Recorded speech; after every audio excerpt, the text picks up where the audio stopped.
Welcome to episode 732 of Salsido Paranormal. I'm your host, James Salsido, and tonight I'm sharing experiences, true paranormal stories from the web. As always, you can find all episodes of the show, along with links to social media and other ways to listen to the show and support the show over at the new website, which is salsidoparanormal.com. That's SALSIDO paranormal.com. And that's the new way to find everything, just about. And really grateful to have that option for you all now. And makes these introductions a little bit shorter. It's kind of weird. I'm not used to doing this way yet. It's going to take a while, I think, to get used to not having to describe or to lay out all the different options and everything. So forgive me as I adjust to this new and much shorter introduction to the show. But hopefully that means there'll be more time for content, usually. Except today when I ramble on about that. But anyway, thank you all for being here and listening, of course. And let me get right to these true stories here, these experiences. Also, Logan, my cat, is here and apparently says hello. So, getting back to the material here. Okay. This one says, on Easter Sunday in 2001, my girlfriend and I were at an airport preparing to leave for America after the passing of our shared best friend. I was sitting alone on a long bench, crying, and had intentionally chosen a spot at the end of the bench with no one nearby. A 5-year-old girl sat down next to me and said hello, being very friendly and adorable. The girl asked me, "Where did your friend go?" And I replied that she was at the counter, dealing with flight issues. The girl then asked, "No, the other boy that was sitting with you." I was taken aback, as no one was sitting next to me. The girl, I can't even talk. The girl described my friend perfectly, which shocked me. I told the girl I didn't know where he went, and the girl responded with a shrug and said, "I guess he had to leave," before saying goodbye and walking back to her family. I was overcome with emotion, crying and shuddering, but found the encounter oddly comforting. And that's where that one ends. The little girl was right in that time frame or that age frame where it is said that children around that age can possibly see more and are more sensitive to the other side, the afterlife, the spirit realm, whatever you want to call it, to anomalous experiences. They can pick up on more things, maybe more levels of reality, so to speak, than adults can in some cases. So it seems like possibly that little girl may have seen the writer's best friend sitting there with him, and then eventually this best friend faded away, and the little girl wanted to know where he went. Maybe he even got up and walked away. Maybe she didn't even see him fade away. It doesn't really say there, and of course it'd be hard to know. But yeah, I wonder if that friend did come to and stay with his two friends that were a couple that were there at the airport. I wonder if he was with them and they didn't even realize it until possibly this little girl came and mentioned it to them, to one of the two friends there, to one of the couple. So that's an amazing one, and it's just amazing how kids can do that, and what happens when they talk about it with others.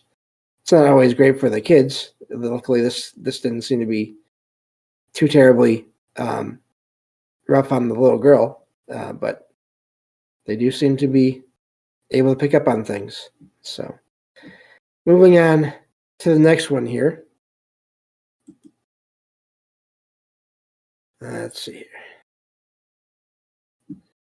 All right. This one says, my girlfriend works as a night janitor at a middle school and cannot drive, so I drop her off and pick her up.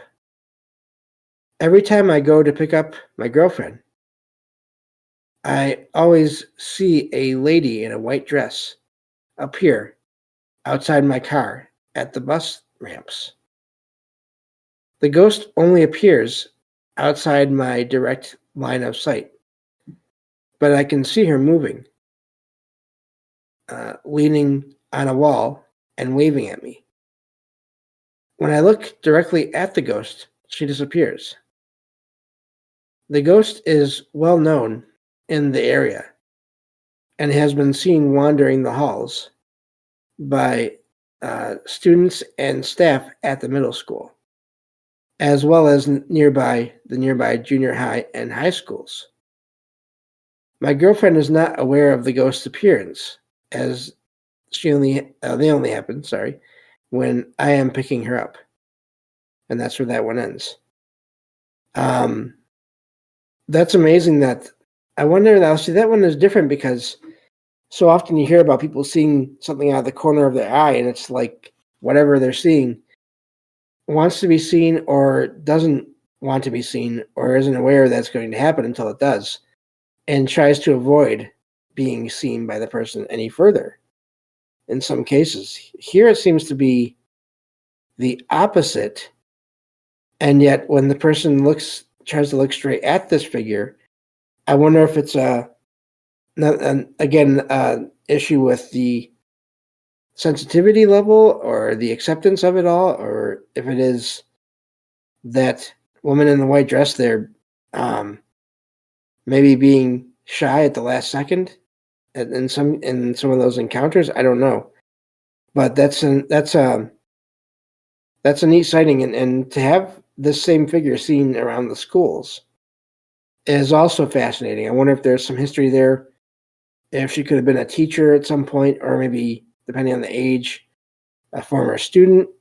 I don't know, but that is a neat one there, with all the multiple sightings from the person that made that posted that experience online, to other people in the area, in the schools, seeing her, this figure wandering around the schools. I'm surprised, though, that again, I guess it could be a sensitivity issue, energies, all that kind of stuff. So many variables we don't even probably know about, that maybe prevent the girlfriend from seeing this apparition.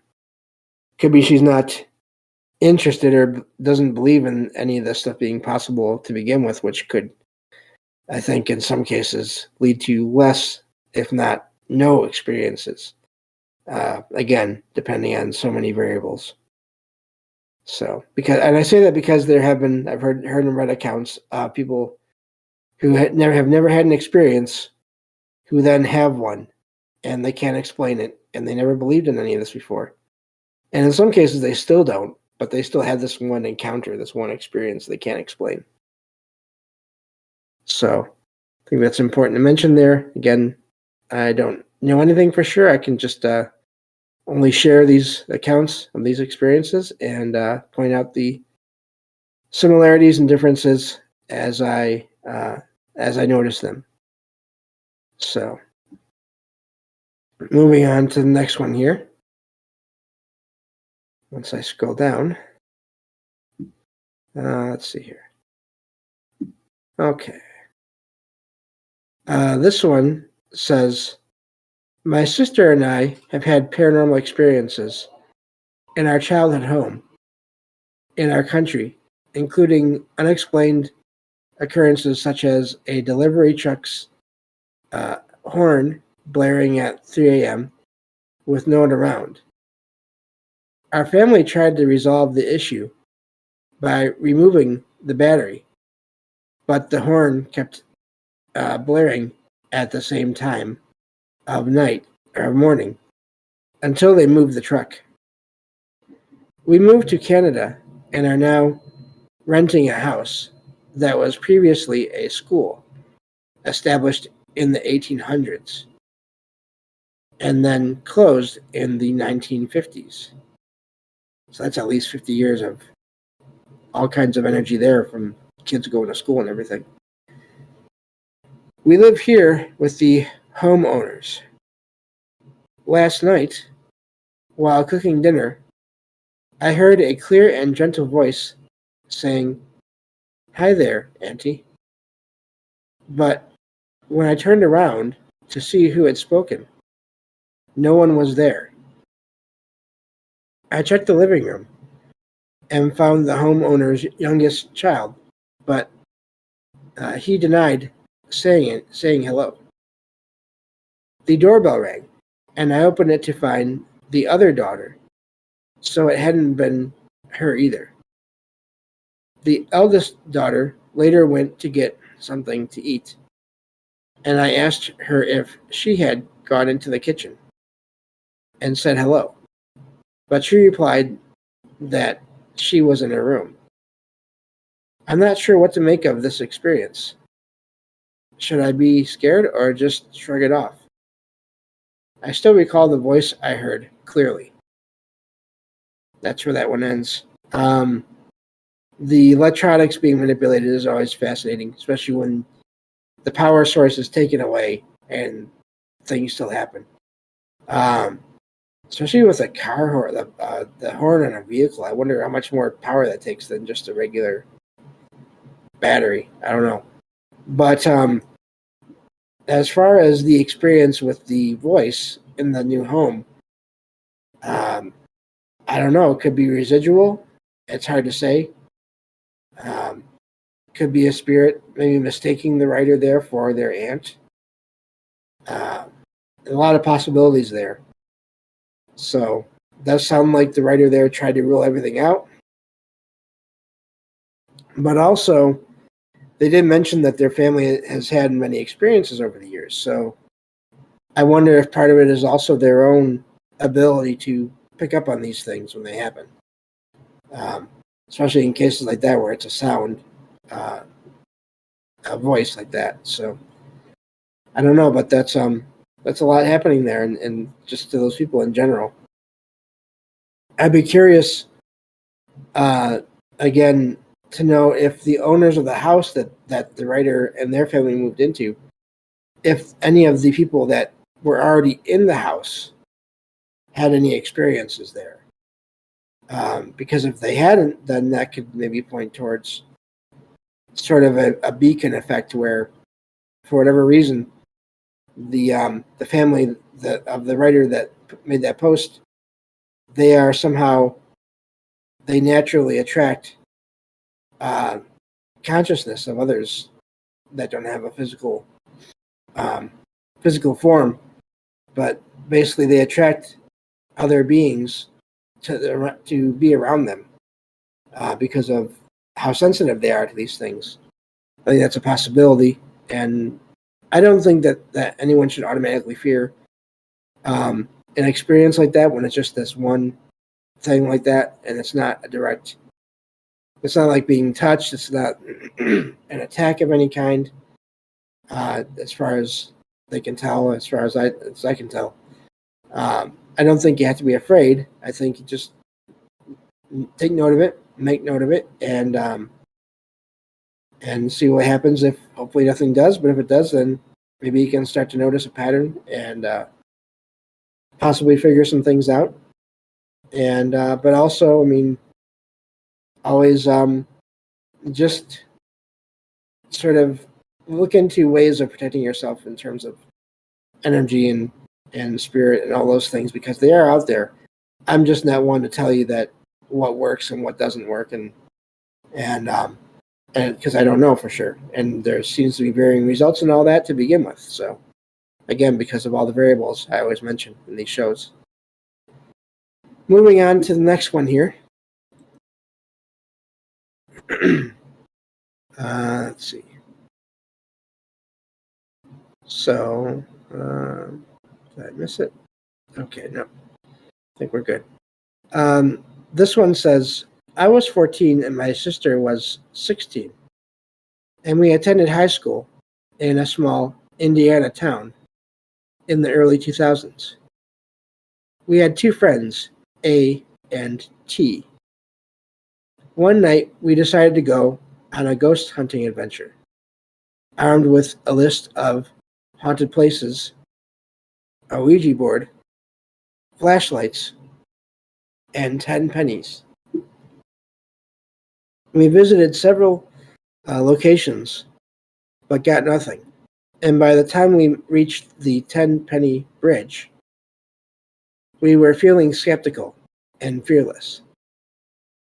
The story of the 10-penny bridge was that if you parked, turned off your car and headlights, and placed 10 pennies in a row on the guardrail, your car would stall, and the pennies would either be moved or missing. We followed the instructions, placing the pennies on the guardrail, and then wandering around.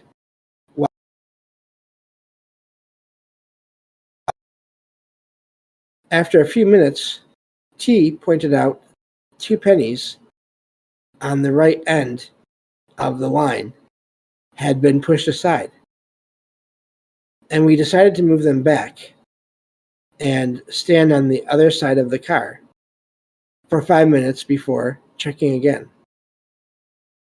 Suddenly, a penny flew through the air and landed on the pavement, and we saw that the pennies on the bridge had been rearranged in the pattern of a heart monitor sign or signal, with some of them pulled to the edge of the railing.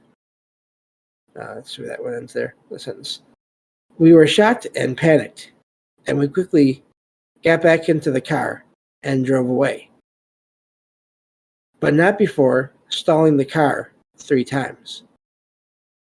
After stopping to calm down, we decided to go back to the bridge, and when we arrived, we found that all 10 pennies were back in a neat, straight line. We went straight home after that. The next morning, all 4 of us woke up to find that we were sleeping on a penny, and the experience has stayed with us for over 20 years. Excuse me. And that's where that one ends. That one is amazing. It sounds like a sort of a piece of folklore in and of itself, but to me, it seems possible. If there is someone there that is able to move the pennies somehow around that area and even throw one toward them, then put it back. Who knows where it landed, and then it was able to be put back there where it had been later. Then why couldn't these things vanish and reappear as whoever or whatever wants them to?